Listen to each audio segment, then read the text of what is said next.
అయితే చాలా డేస్ తర్వాత పోలీసులకి ఒక స్పష్టత వచ్చింది.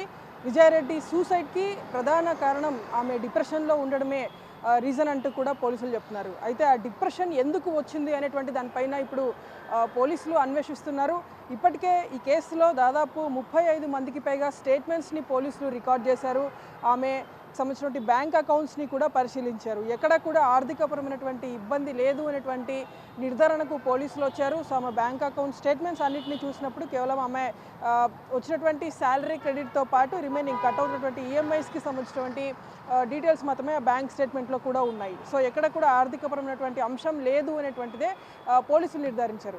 ఆ తర్వాత రిమైనింగ్ ఫ్యామిలీ డిస్ప్యూట్స్‌కి సంబంధించి కూడా వాళ్ళ ఫ్యామిలీలో ఉన్నటువంటి ప్రతి ఒక్కరిని కూడా రైల్వే పోలీసులు విచారించారు. ఆమె మదర్ నుండి మొదలు పెడితే ఆమె తమ్ముడు, ఆమె భర్తతో పాటు రిమైనింగ్ ఆమె కొత్తగా ఇంటిని కడుతున్నటువంటి నారాపల్లి వద్ద సరౌండింగ్స్లో ఉన్నటువంటి వాళ్ళ స్టేట్మెంట్స్ని కూడా రైల్వే పోలీసులు రికార్డ్ చేశారు. ఎక్కడ కూడా ఎట్లాంటి గొడవలు కానీ ఎవరితో కానీ డిస్ప్యూట్స్ కానీ లేవు.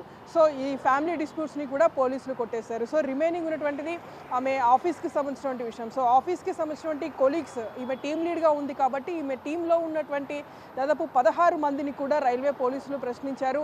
ఎవరు కూడా ఎట్లాంటి సస్పిషియస్ రీజన్ కానీ సస్పిషియస్ ఆన్సర్ కానీ చెప్పినటువంటి దాఖలు లేవు.